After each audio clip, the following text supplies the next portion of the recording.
Chapter 7. The Flight to Medina.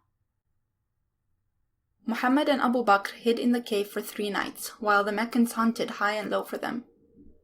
After the Quraysh gave up their search, the 2 men began their real journey.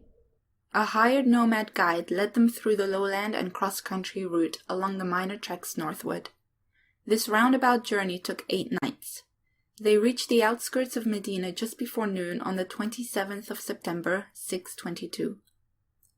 Muslims ran out of their houses to greet their new prophet, shouting, "Allah is greater," and "It's Allah's messenger, he has come, he has come."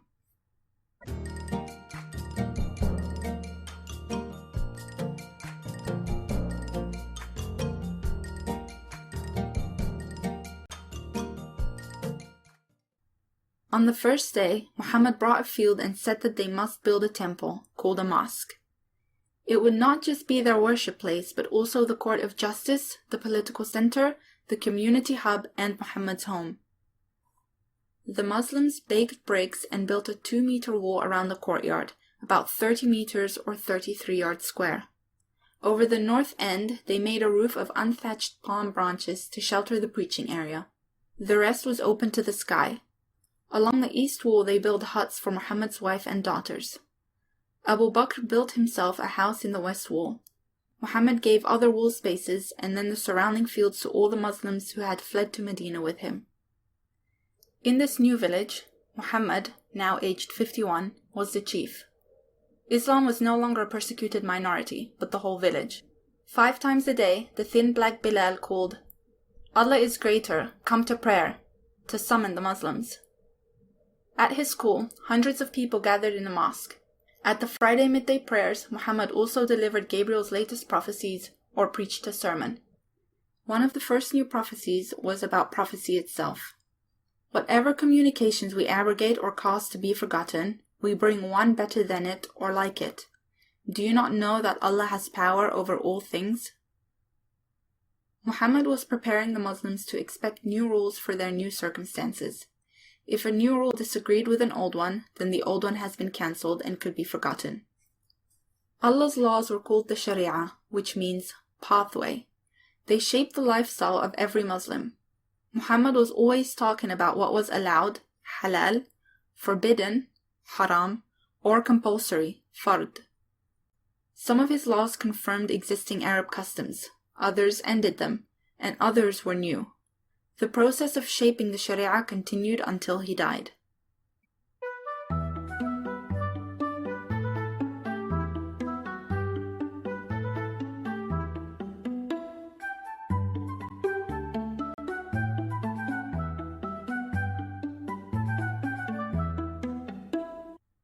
After Muhammad's flight from Mecca, the Meccans did no harm to any member of his family. He was able to bring them to Medina within weeks. 3 groups of people lived in Medina: the Lion tribe, the Wolf tribe, and the Jews. The Lions and Wolves, who were both polytheists, had been bitter enemies for 120 years, but most of them were tired of distrusting one another. The arrival of Muhammad gave many of them the excuse to forget their quarrel and unite to fight Muhammad's enemies instead. That was one reason why so many of them converted to Islam so quickly. These new converts, known as comrades, were very generous to the Meccans and very eager to learn about Islam. However, the comrades were never quite as important as Muhammad's original supporters from Mecca, known as immigrants.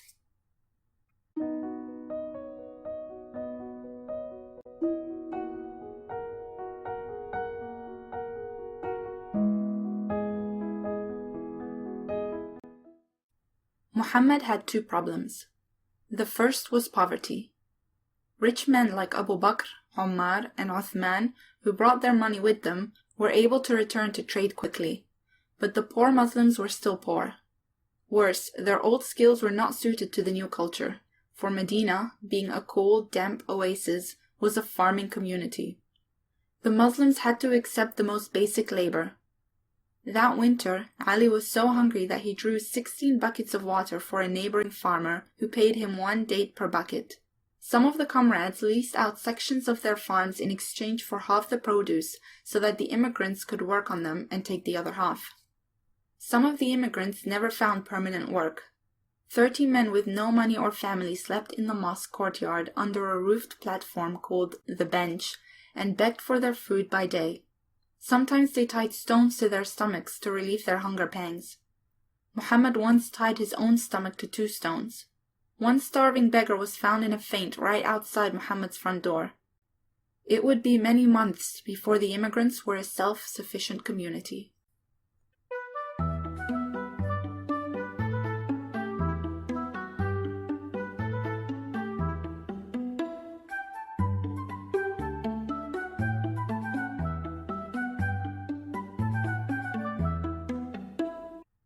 Muhammad's second great problem was that, outside his own little village, the Muslims were still a minority in the rest of Medina. Most of the lions and wolves were still polytheists. They and almost all the Jews were neutral toward him. They had no reason to declare war on Mecca. The most important wolf chief, Sa'ad, had converted to Islam, but the most important lion chief, Abdullah, was not interested. When Muhammad barged into Abdullah's garden to urge him to become a Muslim, Abdullah only said, "Your story sounds very fine, but it isn't true. Save your preaching for people who approach you. Don't invade other people's privacy with talk that they don't want to hear." Without Abdullah's support, it would be impossible to persuade other polytheists to join the fight. Even more disappointing was the lack of support from the Jews. Muhammad had expected them to acknowledge him as a prophet. Yet the more he spoke about his mission, the more the Jews realized that he knew nothing at all about their God.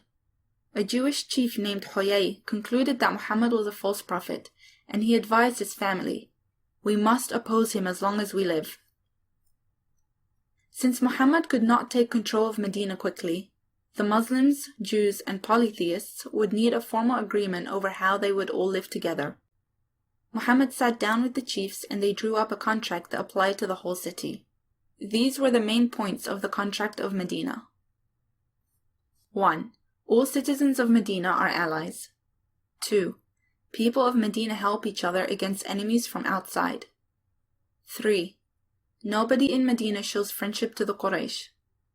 4. Each tribe and family pays for its own expenses. 5. Freedom of religion is guaranteed to everyone. 6. Unresolved disputes are referred to Muhammad. 7. This contract cannot be used as an excuse to protect criminals from the consequences of their crimes.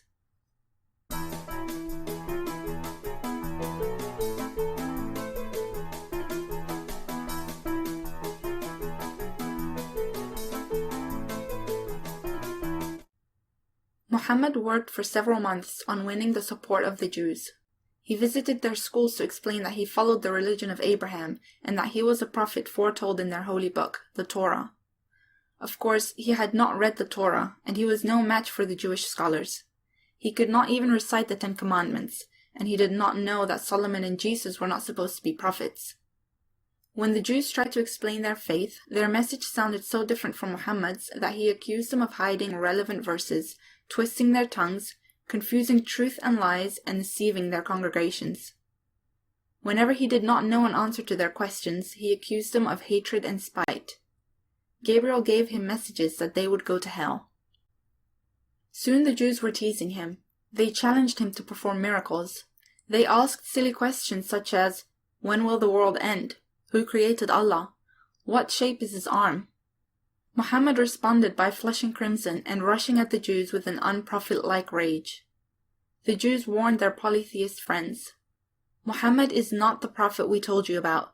He has not brought us anything that we recognize."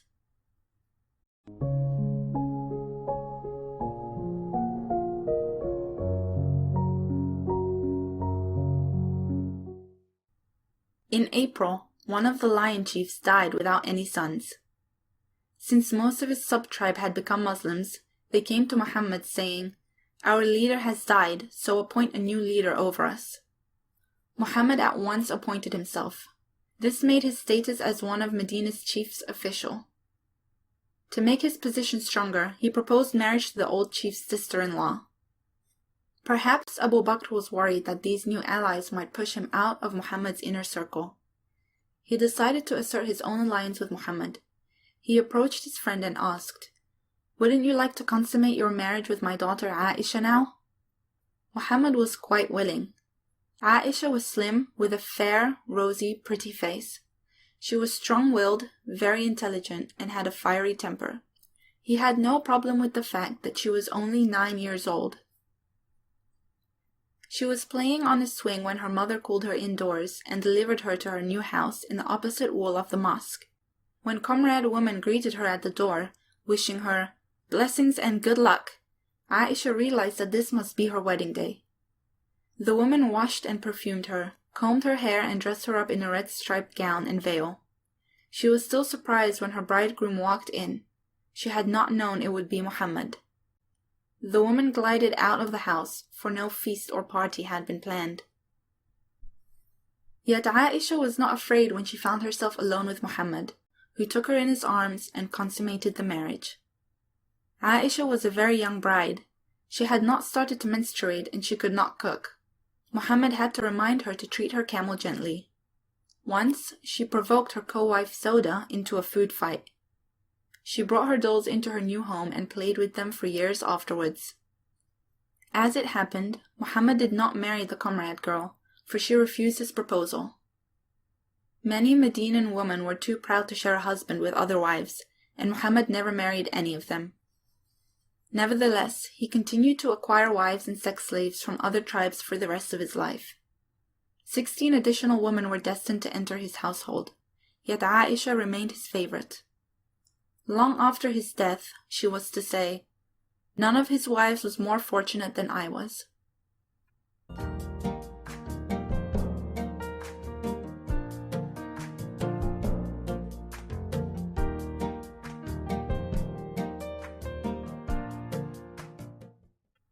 Their lifestyle was simple. "Be careful," said Muhammad, "of copying wealthy people." Aisha's hut was built of mud bricks with a palm leaf roof.